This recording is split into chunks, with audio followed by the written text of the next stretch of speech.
절대 이 사회를 살아나가면서 흰 것은 검은 것이 될 수 없고 검은 것은 흰 것이 될 수 없다.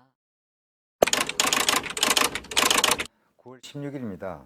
인천의 동일방직 여성노동자들의 투쟁은 70년대를 장식했던 여성노동자들의 투쟁의 압권이었습니다. 많은 분들이 계십니다만 조합 간부도 아닌, 그렇지만 이 투쟁을 계기로 이후에 열성적인 노동운동 그리고 또 사회운동을 해오신 정명자 선생님을 모시고 동일방직 옛날 얘기를 좀 들어보도록 하겠습니다. 예, 정 선생님 안녕하십니까? 안녕하세요. 예. 전라도에서 계시다가 이렇게 인천으로 이제 이주하셔가지고 동일방직 들어갔다고 들었습니다. 그 과정 잠깐 이렇게 좀 말씀을 해주시겠습니까? 그 당시에 그 여성 노동자들이 다 그랬듯이 그 뭐 어쨌든지 간에 학교를 졸업하면 바로 공장으로 들어가는 게 그런 일반화되어 있었던 거고 저 역시 그 집안 식구들의 경제 활동을 보조하기 위해서 이제 취업을 한 거죠. 곧바로 동일방직 취업하시기엔 나이가 아주 어렸을 텐데요. 만 17살이었어요. 예, 나이가 되지 않아서 언니 이름으로 들어갔어요. 자, 그러면 작업 현장부터 좀 한번 떠올려 볼까요?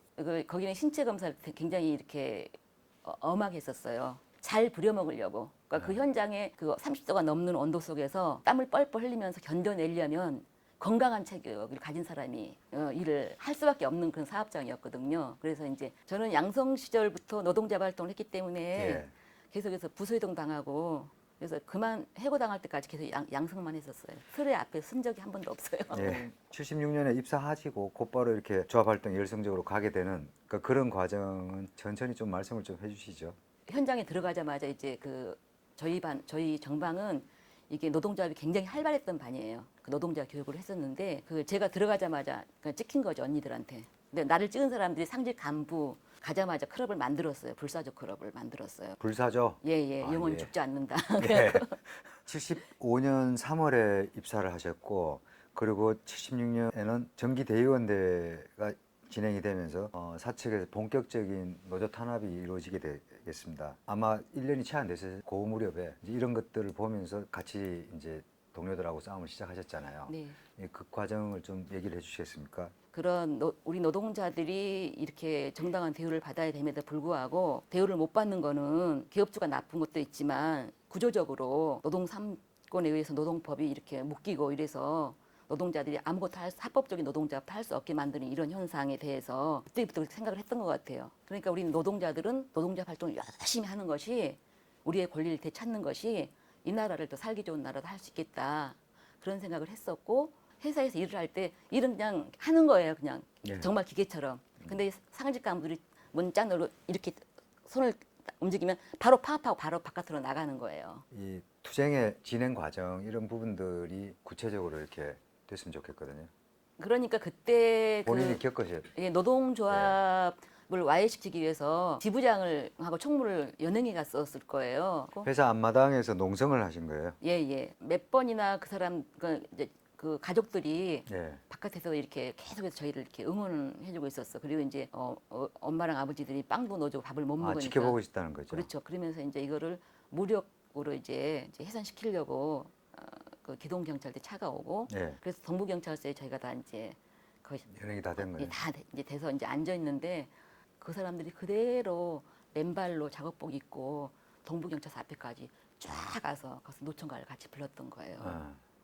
그러니까 그 노래소리를 들으면서 완전히 그게 다 울음바다가 다 돼버린 거죠. 같이 불렀죠.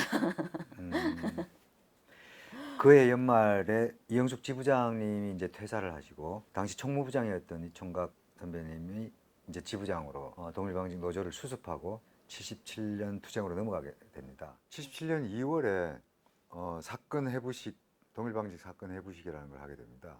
제목이 참 생소한데요. 사건 해부식 뭘 해부한다는 건지 그리고 또 이걸 통해서 하고자 했던 게 뭔지 좀 설명을 해 주십시오. 그 사건의 보식은 도대체 이 동일방직 노동자 문제가 어디서부터 잘못이 되어 있는지 노동자가 문제가 있는 건지 사용자가 문제가 있는 건지 외부 세력이 문제가 있는 건지 그냥 까놓고 보자 그냥 해보식으로 그야말로 해보자 다 갈라놓고 보자. 근데 그게 해결이 잘 됐어요.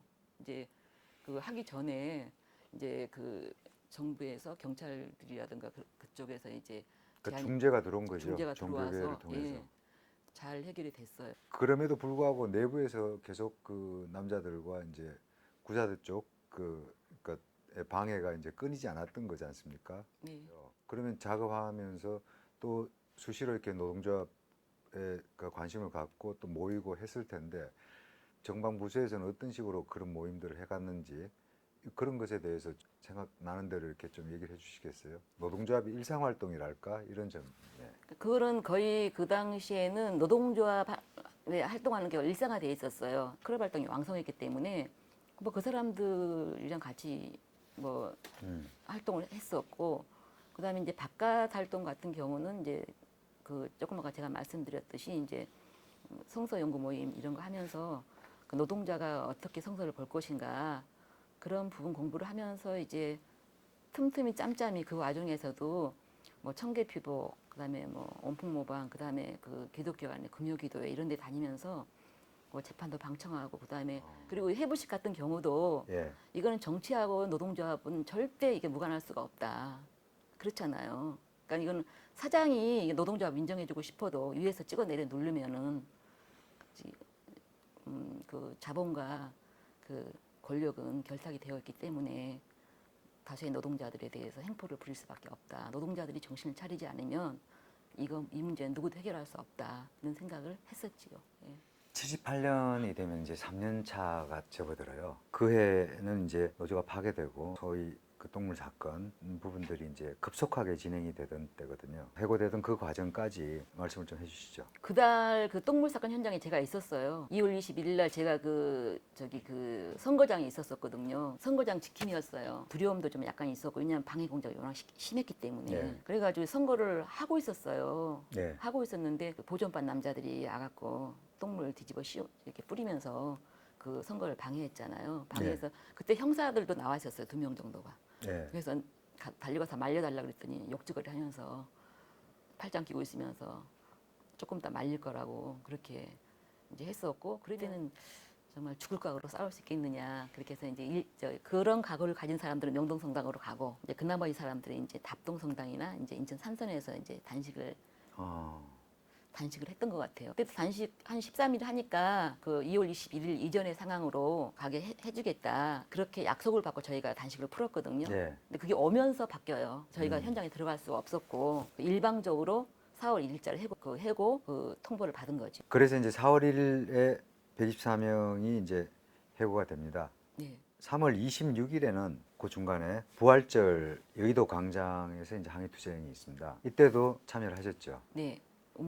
이렇게 억울한 일을 당했는데 매스컴이 움직이지 않고, 그다음에 산업선교에 교회 활동을 하는 것들이 빨갱이로 이렇게 매도가 되고 이런 것들은 우리가 그러는데, 부활절 연합예대 같이 가서 우리들의 이야기를 이제 알리자 이런 얘기 했을 때 맨 먼저 현숙이가 뛰어가고, 그다음에 지선이가 뛰어가고, 그다음 제가 뛰어갔거든요. 어디로? 예, 저기 단상으로? 단상으로 예. 목사님들 이렇게 기도하시는데, 그래서 이렇게 마이크 뺐었어요. 뛰어 올라가서 마이크 뺐고. 네, 예. 근데 1분도 안 됐을 거예요. 그 잠깐 예. 사이에 다 끌려간 거니까. 그게 예. 전국에 방송이 됐다는 거잖아요. 그렇겠죠. 방송 됐겠죠. 네. 외쳤습니까? 네. 저는 뭐 다른 사람들, 저는 뭐 그러니까 우리가 사실은 한두 마디도 못하고 바로 끌려 내려왔어요. 예. 똥물 먹고 살 수 없다. 우리가 노동자가 빨갱이냐 뭐 그런 이야기를 하다가 이제 붙들려 내려온 거죠. 네. 그리고 경찰서로 직행했습니까? 예. 감옥에서 해고 소식을 들었겠네요. 그렇죠. 예. 일단 여기까지 이제 예. 첫 구속까지 하고 예. 좀 쉬도록 하겠습니다. 예. 예.